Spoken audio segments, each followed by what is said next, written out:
Watch this surveillance footage carefully. April 3rd, 2024, Riverside Heights, North Carolina. A residential security camera positioned at the rear of a two-story colonial home records exactly 28 seconds that will later break a courtroom into tears. Before we continue, if you are new on this channel, please click on the like and subscribe button. Comment where you are watching this story from. God bless you richly. Let's continue. An elderly man sits motionless in his wheelchair on a brick veranda, his white hair catching the late afternoon sun, his weathered hands resting on the armrests like they've forgotten their purpose. Then she appears. A woman in her mid-30s, her dark skin glowing against pale blue medical scrubs, emerges from the French doors behind him, and she walks toward him with the kind of ease that only comes from intimacy. Not the clinical efficiency of a hired professional, but the gentle certainty of someone approaching home. She bends down slowly, deliberately. Her hand finds the wheelchair's armrest, steadying herself as she leans in. Their lips meet. It's not a goodbye peck. It's the kind of kiss that says, "I see you. I choose you. I love you." 4 seconds. An eternity compressed into 4 heartbeats. When she pulls back, there's a softness in her eyes that the camera can't quite capture but somehow conveys. She moves behind the wheelchair, her fingers wrapping around the handles with practiced care, and guides him back toward the house. At 6:47 p.m., they vanish from view.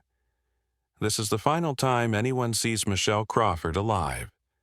13 days later, April 16th, 2024. 7:12 a.m. Riverside Heights Police Department receives a call. The voice is male, electronically distorted, eerily calm, the kind of calm that comes from knowing exactly what horror you're about to unleash. Industrial Park, Warehouse 7C, there's a body inside. Check the storage room and back. The line goes dead before a dispatch can trace it. Detectives James Morrow and Sarah Chen arrive at 8:03 a.m. The warehouse has been abandoned since 2021. Its windows boarded, its parking lot cracked and overgrown with weeds that push through asphalt like accusations. They force open the rusted door of Unit 7C with a crowbar. The smell hits them first. That unmistakable scent of death that Detective Morrow will later say he tasted for 3 days afterward. The back storage room is padlocked from the outside. They cut through it. Inside, Michelle Crawford lies on the concrete floor, still wearing those same pale blue scrubs from 13 days ago. Her hands are bound behind her back with zip ties that have cut deep into her wrists. Ligature marks circle her throat like a grotesque necklace.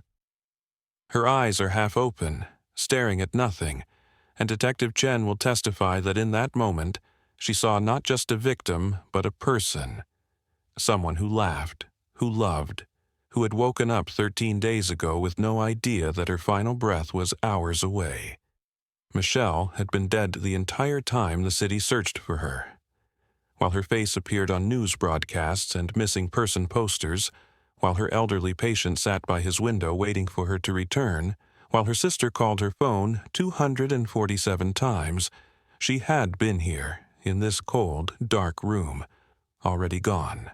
Let's go back. November 8th, 2021. Harold Westbrook, 76 years old, is driving home from his weekly chess club meeting. He's thinking about the end game he almost won, mentally replaying his moves, when a delivery truck runs a red light and slams into his driver's side door at 53 miles per hour. The impact shatters his T8 through L2 vertebrae. He survives, but his legs don't. Paralyzed from the waist down. Permanently. The word sits in his hospital room like a third person, cruel and immovable. Permanently. Harold has family. A son, Marcus, 56, who runs a commercial real estate firm. A daughter, Jennifer, 53, who teaches at a private university, a grandson, Connor, 31, who works in consulting, which Harold has always suspected means very little actual work. The first month after the accident, they visit regularly. Marcus comes twice a week, bringing magazines Harold doesn't read. Jennifer brings flowers that wilt on the nightstand. Connor shows up once, spends 15 minutes and leaves when his phone buzzes with what he says is an urgent call. Second month, the visit's slow. Marcus comes once a week. Jennifer every other week. Connor doesn't come at all. Third month, almost nothing. Marcus twice. Jennifer once, rushing through it like she's checking a box on a to-do list. Connor sends a text. "Sorry, Grandpa, crazy busy. Feel better." Harold spends his 77th birthday alone in his newly wheelchair-accessible house, staring at his phone, willing it to ring. It doesn't. The silence has a weight to it, a suffocating presence that presses against his chest until he can barely breathe. He orders Chinese food for one and eats it cold because he can't be bothered to reheat it. What's the point? Investigators will later find his journal from December 2021. The entry from his birthday reads, "They came when I could still walk, when I could still sign checks, when I was still whole. Now that I'm broken, I'm invisible. I thought family meant something. I was wrong." The ink on certain words is smudged. Water damage, the forensic analyst will note. Or tears. January 9th, 2022. Harold sits in his living room, watching dust motes drift through afternoon light, wondering if this is all there is now, waiting to die in a house that's become a prison. He's hired home health aides through Compassionate Care Solutions, a local agency. They've sent him 3 so far, all competent, all professional, all treating him like a task to complete rather than a person to know. Then they send Michelle Crawford. She's 33 years old, born and raised in Charlotte. First person in her family to attend college. Got accepted to nursing school at UNC, full scholarship. Her mother sent her a card that said, "You're going to change the world, baby girl." Michelle kept that card in her wallet. But halfway through her second year, her mother was diagnosed with stage 4 ovarian cancer. Michelle withdrew from school without hesitation. No dramatic decision, no weighing options. Her mother needed her. That was enough. For 8 months, Michelle became her mother's everything. Nurse, companion, advocate, the person who held her hand through the unbearable moments. When her mother died on a Tuesday morning in March, Michelle was reading to her from their favorite book, The Color Purple. Her mother squeezed her hand once, smiled, and let go. Michelle never went back to nursing school. Couldn't afford it without the scholarship, and the grief sat too heavy anyway. Instead, she became a certified home health aide. If she couldn't be a nurse, she'd still care for people. She'd still matter. By the time she meets Harold, she has a 4.9-star rating from 42 families. The negative review came from a man who complained she talked too much. Michelle had read that review and laughed, then cried, because she knew she talked to her patients because someone should.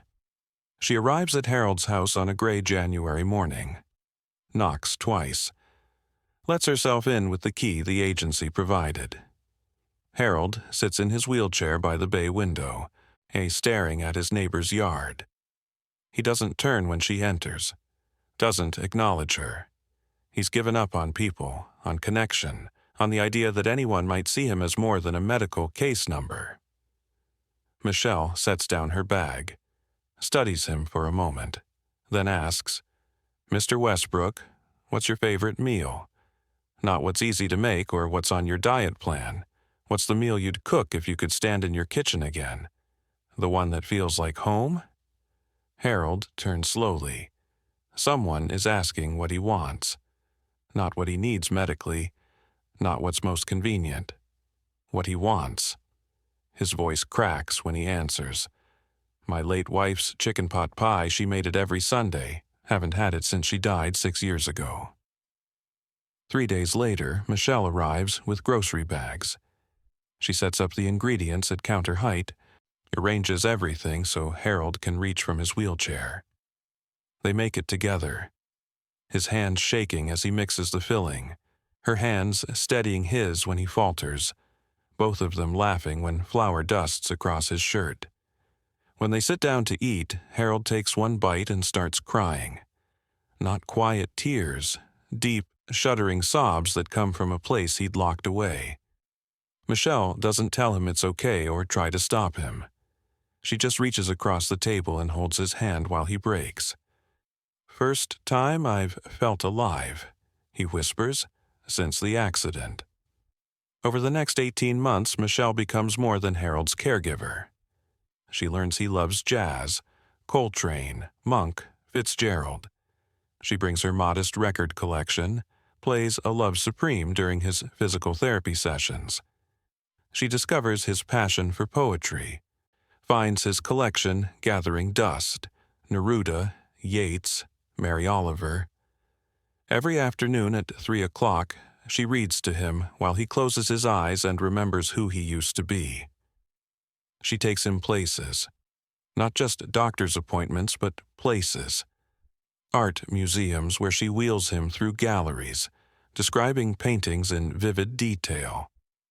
Parks where they sit by lakes and watch families feed ducks. Restaurants where she insists they sit at regular tables, not tucked in corners like he's something to hide. People see them. They see Harold not as a wheelchair, not as tragedy, not as burden, but as a person. Because Michelle treats him that way. Harold starts smiling again, laughing, hoping.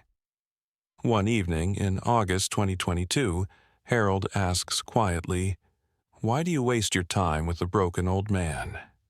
Michelle looks at him, really looks at him and says, "You're not broken, Harold. You're just waiting for someone to remind you that you're still here. And I see you. I've always seen you." That's when Harold realizes he's falling in love. He doesn't say anything. He's 80 years old. She's 34. The gap feels impossible, wrong, inappropriate. Every word people would use to judge them cycles through his mind. But he can't stop the feeling. It grows like wildflowers in neglected spaces. Unexpected, resilient, beautiful. By spring 2023, they've developed a rhythm. She arrives at 8 a.m. They have breakfast together, not patient and aide, but two people who've learned each other's coffee preferences, who finish each other's sentences, who exist in comfortable silence. Michelle starts noticing the way Harold watches her when he thinks she's not looking, how his entire face transforms when she walks into a room, like she's bringing light with her, how he laughs at her terrible jokes just to make her smile. And she realizes, with a jolt of recognition that steals her breath, she's falling in love too. October 12th, 2023. Harold sits Michelle down after dinner. His hands are shaking, and for a moment she thinks something's medically wrong. "I need to tell you something," he says, his voice barely above a whisper. "I'm in love with you, Michelle. Not because you take care of me, not because I'm lonely or confused, because of who you are, because you saw me when everyone else looked away. I know I'm 83. I know this is insane. I know you could lose your job if anyone found out, but I had to tell you the truth." Michelle stands up, walks to the window. Harold's heart shatters in his chest. He's ruined everything. She's going to leave, report him, disappear like everyone else. But when she turns back, there are tears streaming down her face. "I need to think," she says. She leaves. Harold doesn't sleep that night, doesn't eat the next day, just sits in his wheelchair staring at the door, certain he'll never see her again. The next morning, 8 a.m., Michelle walks through that door. Doesn't say hello, doesn't set down her bag. She walks straight to Harold's wheelchair, kneels down so they're eye level, and takes his face in her hands. "I don't care that you're 83, she says, her voice fierce and certain. "I don't care what anyone thinks. I don't care about the rules or the judgment or any of it. I love you too, Harold. I love you." They become a couple that day. Keep it secret because they know the world and his family will never understand. February 24th, 2024. Marcus Westbrook visits his father. First time in 11 months. Phone records will later show he'd called his accountant the previous week, asking about options for accessing his inheritance early. His real estate company is hemorrhaging money. He needs cash. Marcus walks in unannounced, using his key. What he sees stops him cold. His father and Michelle sitting together on the sofa. Not patient and caregiver. Her head is resting on Harold's shoulder, their fingers intertwined, both of them laughing at something on the television. Intimate. Unmistakable. Marcus explodes. "What the hell is this? Dad, she's taking advantage of you." Harold's anger, suppressed for years, erupts. "Where were you, Marcus? Where were you when I couldn't get out of bed, when I spent birthdays alone, when I needed someone, anyone, to give a damn? Michelle was here. Michelle was the only one here. She's manipulating you for your money. Get out!" Harold's shout echoes through the house. "Get out of my home!" Marcus leaves, slamming the door so hard a picture frame falls from the wall and shatters. That evening, Marcus calls his sister Jennifer and nephew Connor. Emergency family meeting, tomorrow, his house. Come immediately.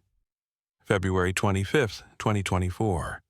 All three arrive at Harold's house together. United front. "Dad," Jennifer begins, her voice dripping with false concern. "We're worried about Michelle. We think she might be taking advantage." "There's nothing to worry about," Harold interrupts. "We think you should fire her," Marcus says flatly, and Harold loses it completely. "You abandoned me for 3 years. You left me to rot alone, and now you dare. Now you dare try to take away the one person who gave a damn, the only person who treated me like I still mattered. Get out, all of you, now." They leave, but they're not finished. They hire a private investigator. Full background check on Michelle Crawford. The investigator returns a week later with his findings. Nothing, clean record, no criminal history, no debt, no suspicious activity. Just a woman who works hard and cares for people. They consult an attorney about challenging Harold's mental competency. The attorney reviews Harold's medical records, interviews his doctors. Verdict, completely lucid. Sharp as ever. Any competency challenge would fail spectacularly. Every legal avenue closes. But then, something changes that sets everything into motion. March 12th, 2024. Harold calls his attorney Thomas Brighton to his home. Private meeting. "I'm changing my will," Harold says. He's made his decision. The new terms. Marcus Westbrook, $300,000, reduced from $2 million. Jennifer Westbrook, $300,000, reduced from $2 million. Connor Westbrook, $150,000, reduced from $300,000. Michelle Crawford, $3.1 million plus the house and all remaining assets. Harold includes one specific clause that Thomas warns him about, but Harold insists upon. If any family member is convicted of any crime against Michelle Crawford, their entire inheritance is void and will be donated to the American Cancer Society. Harold signs on March 12th. Legally airtight, executed. What Harold doesn't know. Thomas Brighton's legal assistant, Patricia Moore, is Jennifer's college roommate, and still her close friend. March 15th, Patricia calls Jennifer. Your father changed his will. Almost everything goes to the caregiver. Over $3 million plus the house. That evening, Marcus, Jennifer, and Connor meet at Marcus's house. The panic in that room is palpable. Marcus paces. Jennifer sits rigid on the sofa, her face drained of color. Connor stares at his hands. We challenge it, Marcus says. Undue influence. That'll take years. Jennifer interrupts, her voice hollow. Years of legal fees we can't afford and will probably lose. You saw the competency evaluation. Dad's sharp. So what do we do? Connor asks. He sounds young suddenly. Scared.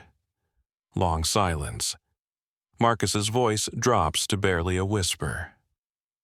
If something happens to Michelle before Dad dies, the bequest becomes invalid, and the money reverts to us. The silence that follows feels like a living thing, poisonous and suffocating. Marcus, Jennifer says slowly, what are you suggesting? I'm suggesting we make sure she's not around to collect. Police later recovered deleted text messages. March 16th. Marcus to Jennifer and Connor. We can't let her steal what's rightfully ours. This is our inheritance, our birthright. Jennifer, what exactly are you proposing? Marcus, Connor has military connections, people who handle problems. Connor, I know someone. But this is serious. Are we really talking about what I think we're talking about? Marcus, do we have a choice? She manipulated our father. She deserves what's coming. March 17th.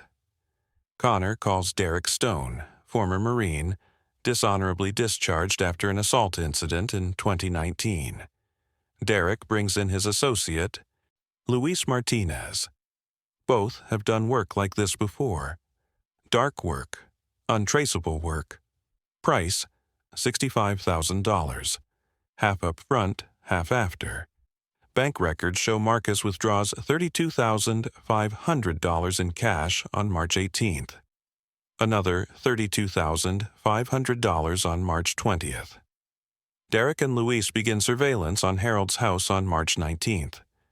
They watch for 4 days, learning Michelle's patterns. When she arrives, when she leaves, what route she takes home, what car she drives, a green Toyota Camry, license plate, November, Charlie Romeo 4729. This wasn't impulsive. This wasn't rage. This was calculated, methodical, surgical. April 3rd, 2024. Thursday. Michelle's last scheduled workday before a week of vacation. Harold has been planning something for weeks. A surprise he can barely contain. He bought an engagement ring. Simple, elegant. He's going to propose today. Michelle has no idea.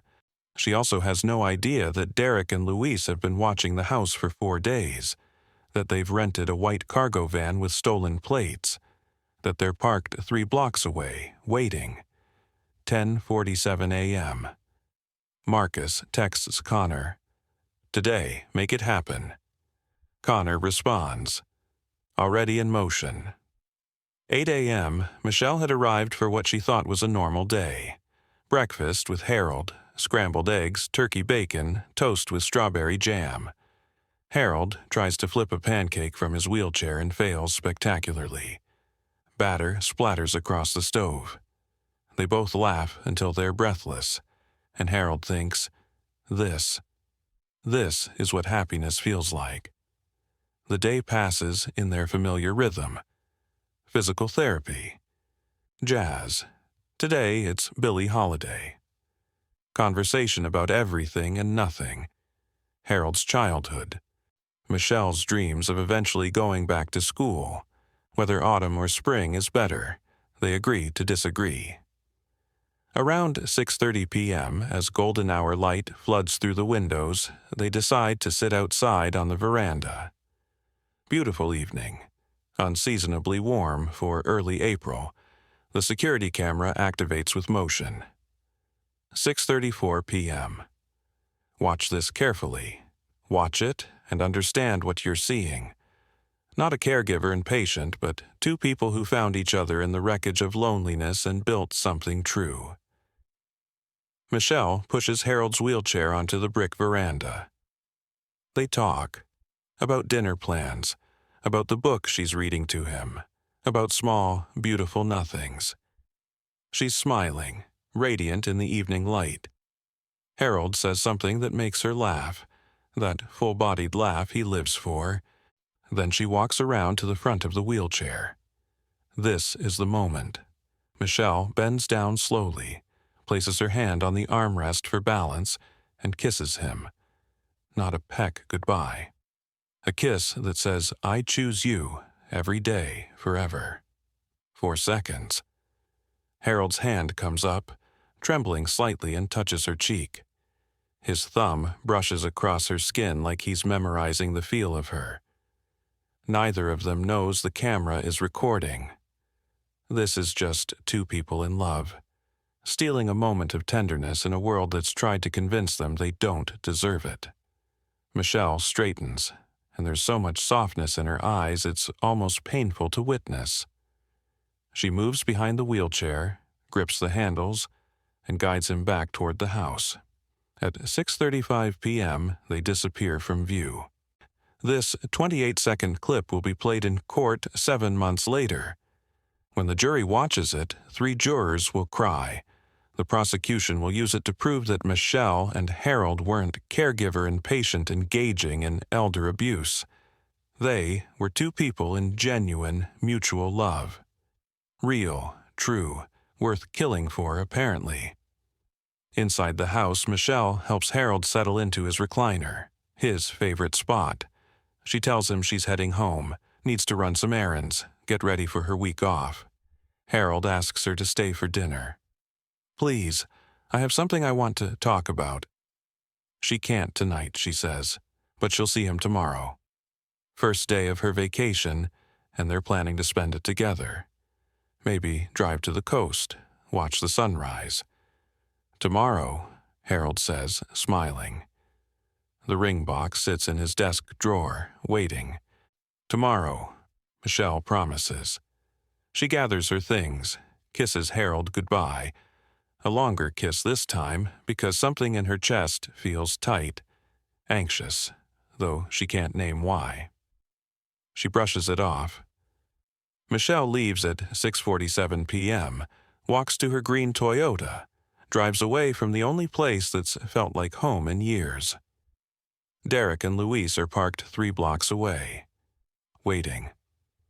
The white van's engine is already running. The moment Michelle's car turns the corner, Derek follows at a distance. Professional, practiced.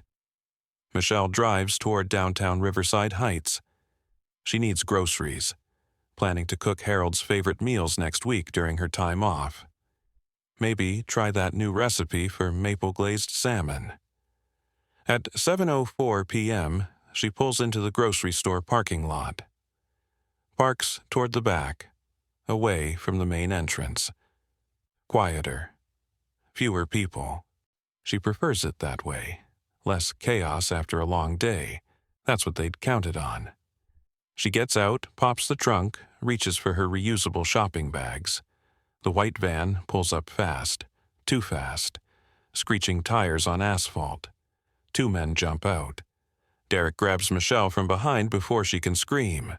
One arm around her waist, one hand clamping over her mouth. She fights. God, she fights hard, kicking, thrashing, her shopping bags scattering across the pavement. But Derek is 6'3", 230 pounds, former military trained in restraint techniques. Michelle is 5'6", 128 pounds, a healthcare worker whose strength comes from compassion, not combat. There is no contest. Luis moves with terrifying efficiency. Zip ties around her wrists, so tight they cut into skin, duct tape over her mouth. They lift her, actually lift her like she weighs nothing, and throw her into the back of the van.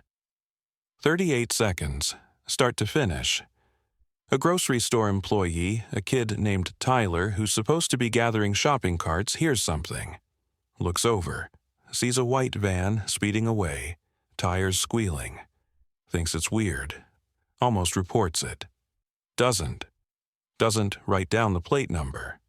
Doesn't tell anyone until police interview him 2 days later, and by then he can barely remember what the van looked like except white and kind of old. Michelle's Toyota sits abandoned, trunk open, driver's door ajar, purse on the ground, contents spilling out, lipstick, hand sanitizer, the card her mother gave her before nursing school, now lying in a puddle. Shopping bags scattered like evidence of interrupted life. Store security doesn't notice for 53 minutes. When they finally do, they call police at 7:57 p.m. By then, Michelle has been gone for 53 minutes, and she's already at the warehouse where she has 1 hour and 12 minutes left to live. Industrial Park, Warehouse 7C.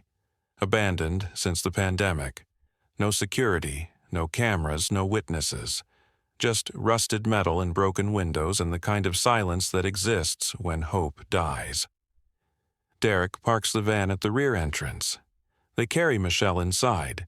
She's struggling against the restraints, making muffled sounds behind the tape, her eyes wide with terror but also something else. Defiance. She's not going quietly. Back storage room, small, concrete floor. No windows. One door. A room designed for nothing, now purposed for horror. They put her on the floor. Her hands are still zip-tied behind her back. And Derek does something that investigators will later call the coldest detail of the entire case. He doesn't kill her right away.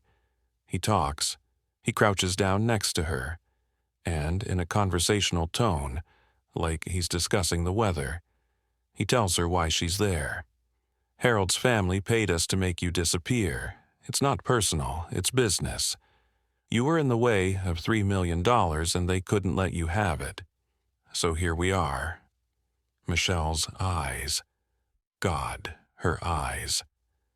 Detective Chen will testify that when she saw crime scene photos, Michelle's eyes were still open, and they held an expression of such profound betrayal it haunted her for months. Derek continues. They wanted you to know. They specifically said to tell you before, so you'd understand. Think about the cruelty of that. Not just killing her, but making sure she knows her death is about money. That the family of the man she loves, the man who loves her, orchestrated her murder like a business transaction. Around 8:16 p.m., 1 hour and 12 minutes after she was taken, Derek strangles Michelle Crawford to death. She fights, struggles. The zip ties cut deeper into her wrists as she tries to break free. Medical examiner will later find defensive wounds, evidence she fought until the very end. 3 minutes. That's how long it takes, 3 minutes of terror and pain and the crushing knowledge that she's dying for loving someone. Then she stops moving. Derek and Luis leave her body in that room, lock the door from outside, drive away like they've just finished any other job. They meet Connor 2 hours later at a rest stop 47 miles outside Riverside Heights. Connor hands over a duffel bag with the second payment, $32,500 in cash. Is it done? Connor asks. His hands are shaking, but his voice is steady. Derek nods. She's gone. Won't be found for a while. No loose ends? Connor's voice cracks slightly on loose. None, Luis confirms. Connor takes the duffel bag, walks to his car, drives home, arrives at 10:43 p.m. His wife asks where he's been. Client dinner ran late. You know how it is. She believes him. Why wouldn't she? Connor goes to bed. He's just paid 2 men $65,000 to murder someone, and within 20 minutes of hitting the pillow, he's asleep. Meanwhile, at 7:57 p.m., police respond to the abandoned vehicle call.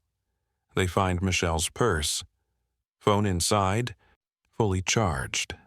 Wallet with cash and cards, keys, everything she'd need to come back for. Car unlocked, trunk open, shopping bags on the ground.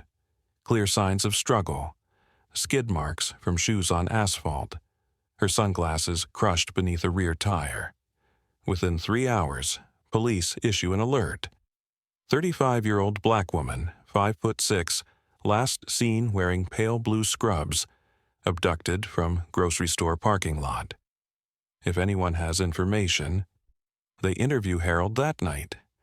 Detective Morrow arrives at 10:17 p.m. Harold is sitting by the window, staring at his phone. Michelle always texts when she gets home safe. Always. It's been 3 hours. Something's wrong. Detective Morrow's face tells Harold everything before words do. Mr. Westbrook, Michelle Crawford's car was found abandoned at Riverside Grocery. There are signs of an abduction. Harold's world doesn't collapse. It disintegrates. Atom by atom, everything good and true and possible turns to ash. He tells the detective everything, the relationship, the family's hostility, the confrontations, the changed will. Every detail spills out of him in a desperate torrent because maybe if he explains everything, they'll understand the danger. They'll find her in time. They'll bring her home.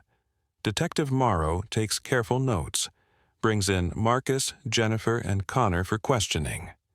April 4th, early morning. All three arrive at the station. All three deny any involvement. Marcus was home. His wife confirms. They watched a movie, went to bed at 11. Jennifer was at the university until 8:30 p.m.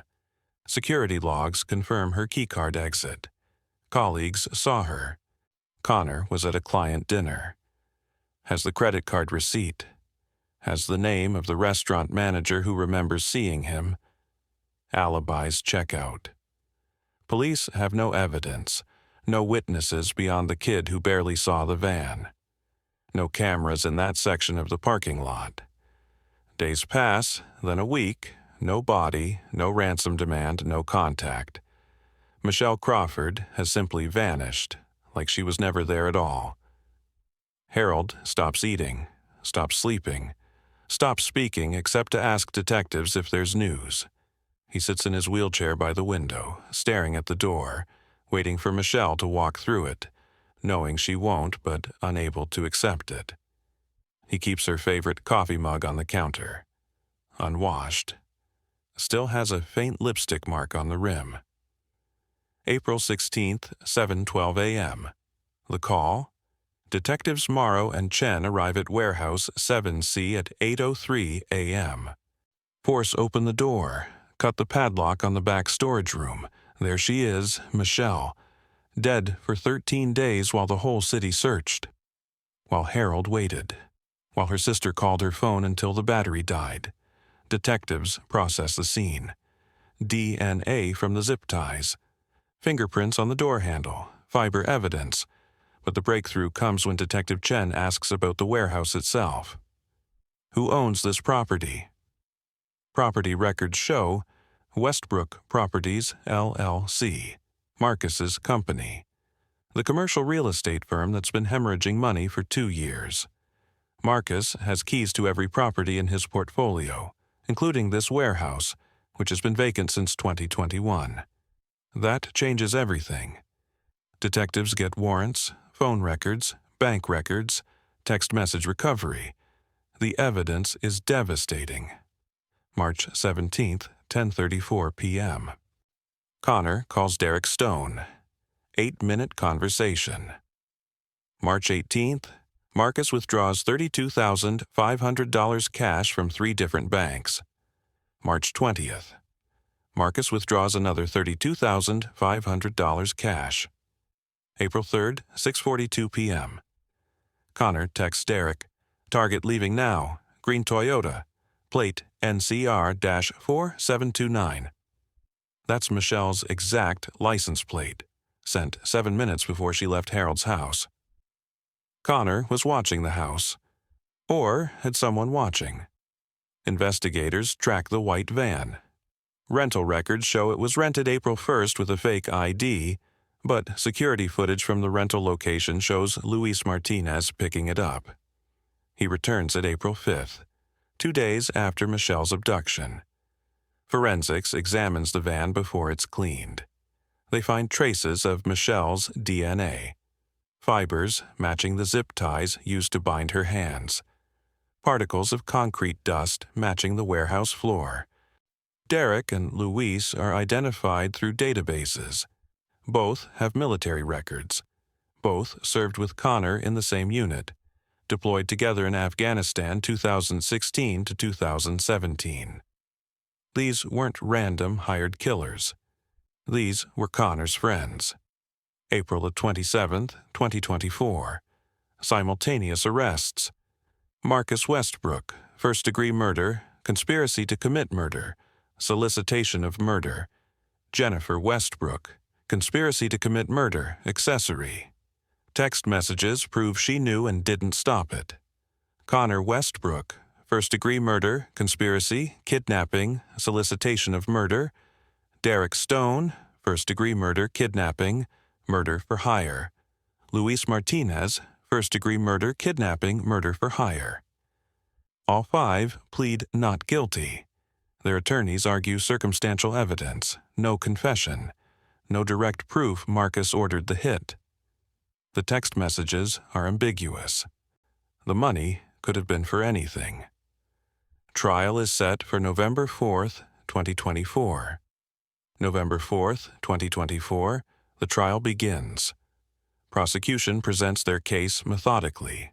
Phone records showing the calls. Bank records showing the cash withdrawals. Text messages showing the conspiracy.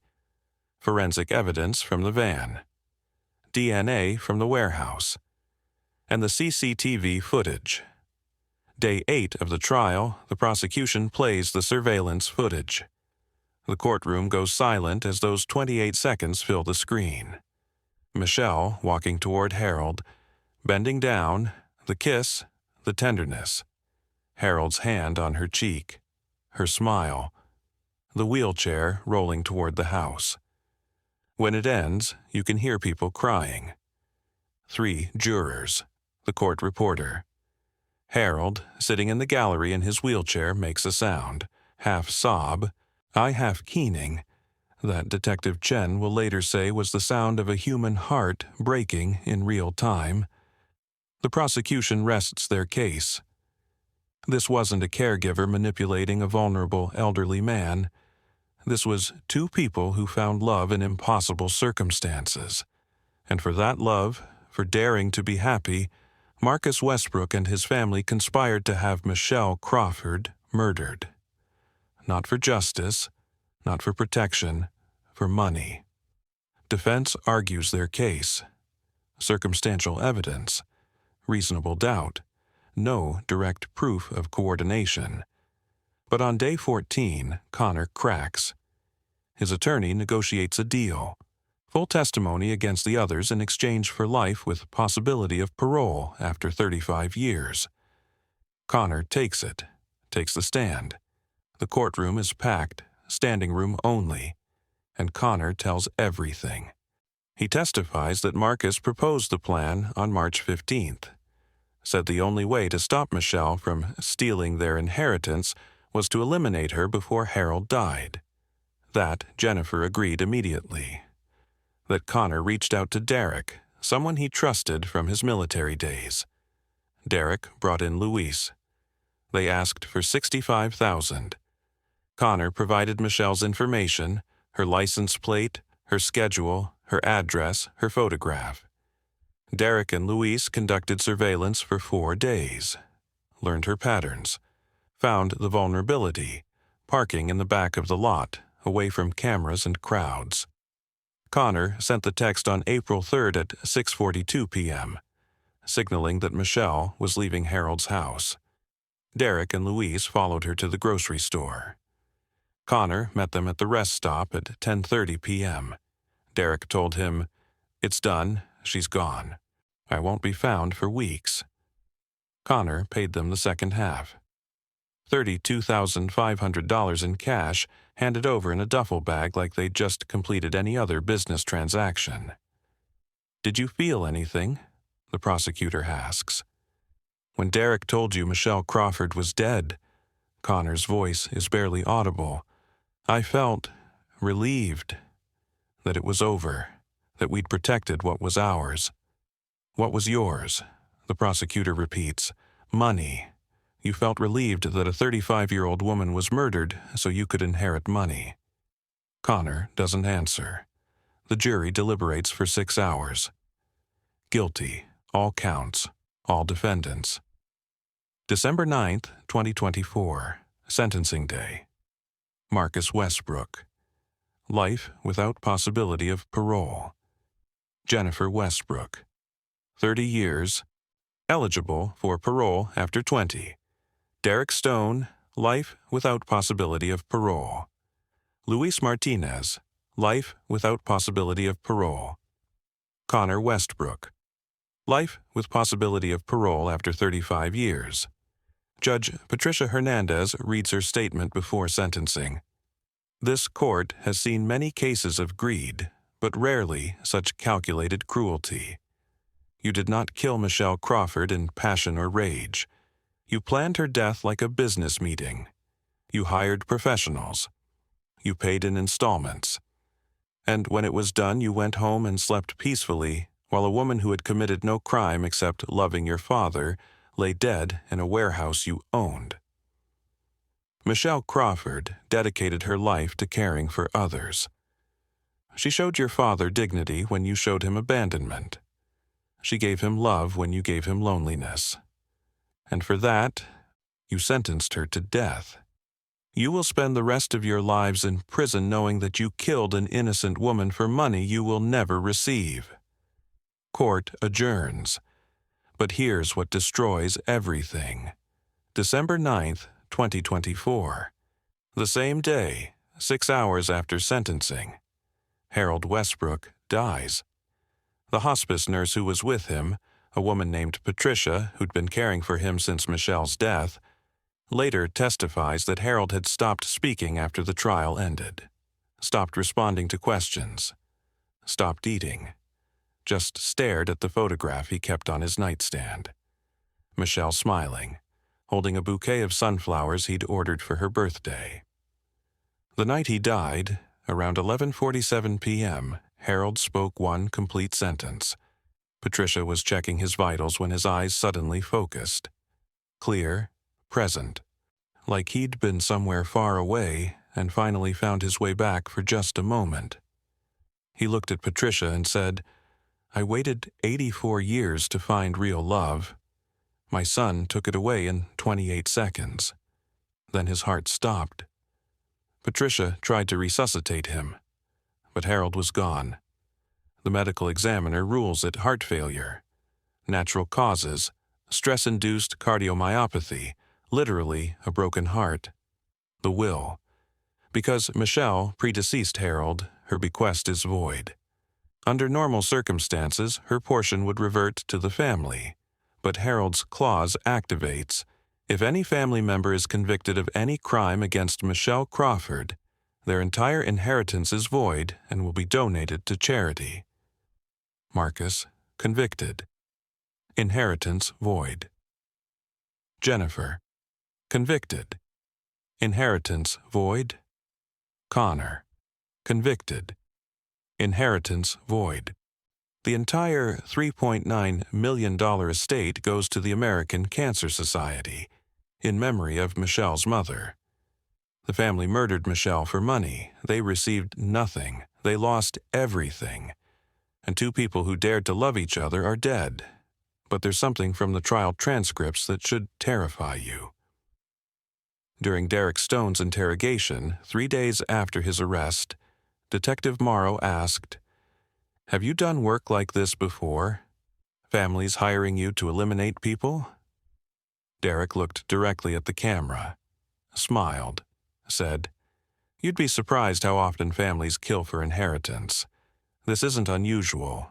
It's just usually we're smarter about it." His attorney immediately shut down the questioning. That line of investigation was never pursued further. Case closed after convictions. Files sealed. But that statement hangs in the air like smoke. How often, not if. How often? Think about what this reveals. Michelle did everything right, maintained professional boundaries for over a year, let feelings develop naturally, slowly, authentically. She didn't manipulate. She didn't scheme. She cared for someone when literally no one else would. Harold's decision wasn't incompetence or confusion. 3 separate doctors evaluated him. Completely lucid, cognitively sharp, capable of making his own decisions. His choice was gratitude and love. Recognition that Michelle gave him 3 years of dignity, of joy, of feeling human again when his own family treated him like a burden they couldn't wait to bury. But to Marcus, Jennifer, and Connor, that money was theirs, by blood, by birthright. Didn't matter that they hadn't visited. Didn't matter that they'd abandoned him. The money was supposed to be theirs. When they discovered it wasn't, they didn't accept it. They didn't challenge it legally. They eliminated the obstacle. April 3rd, 6:34 p.m. Michelle kisses Harold on the veranda. She has no idea that 3 blocks away, 2 killers sit in a white van waiting for the signal. She has no idea that Connor has already sent her license plate number. She has 73 minutes of freedom left. She's just kissing someone she loves, feeling sunlight on her face, thinking about tomorrow, about the week off they'll spend together, about the future they're building. 28 seconds later, she's inside the house, saying goodbye, promising to see him tomorrow. 13 minutes after that, she's driving away. 17 minutes later, she's grabbed. 72 minutes after that kiss, she's dead. 13 days later, she's found. 8 months later, her killers are convicted. 8 months and 6 hours later, Harold dies of a broken heart. All because a family decided inheritance was worth more than human life. If you work in healthcare, especially home care, understand this. Michelle had perfect reviews, 9 years of experience, did everything by the book, still became a target because she showed genuine compassion. The warning signs weren't her behavior. They were the family's reaction. When family members suddenly appear after years of absence and accuse you of manipulation with 0 evidence, document it. Write down dates, times, exactly what was said. When they threaten your employment or make veiled warnings, report it to your agency immediately. Create a paper trail. When they make you feel unsafe, even if you can't articulate exactly why, trust that feeling. Don't dismiss it. Michelle had 3 hostile confrontations with the Westbrooks. She should have reported all of them. She didn't, because she thought it would blow over. She thought they'd eventually accept the relationship. It escalated to murder instead. The Westbrook case closed December 2024. Marcus, Jennifer, Connor, Derek, and Luis are in prison. Harold is dead, Michelle is dead, but the questions remain. How many other families have conspired to eliminate caregivers they saw as threats to inheritance? How many other Dereks and Luises wait for the next call, the next $65,000? How many healthcare workers right now are being watched by families who see them not as people, but as obstacles between them and money? We don't know. Most families won't be as sloppy as the Westbrooks. Most will get away with it. The surveillance system won't capture the moment. The text messages will be deleted more thoroughly. The alibis will be tighter. And somewhere, right now, someone is being watched. April 3rd, 2024, 6:34 p.m. Michelle Crawford kisses Harold Westbrook on a brick veranda, while a security camera records and killers wait 3 blocks away. 13 minutes left before she walks out that door for the last time. If she'd known, if someone had told her that this kiss, This perfect ordinary moment was the last peace she'd ever feel. Would she have done anything different? Would she have run? Called police? Stayed on that veranda forever, frozen in the safety of that moment? Or would she have done exactly what she did? Kiss the man she loves, push his wheelchair inside, say goodbye, and drive toward whatever was coming, because that's who she was, someone who moved toward people, toward love, toward care, even when it cost her everything? We'll never know. But we know this: she deserved better.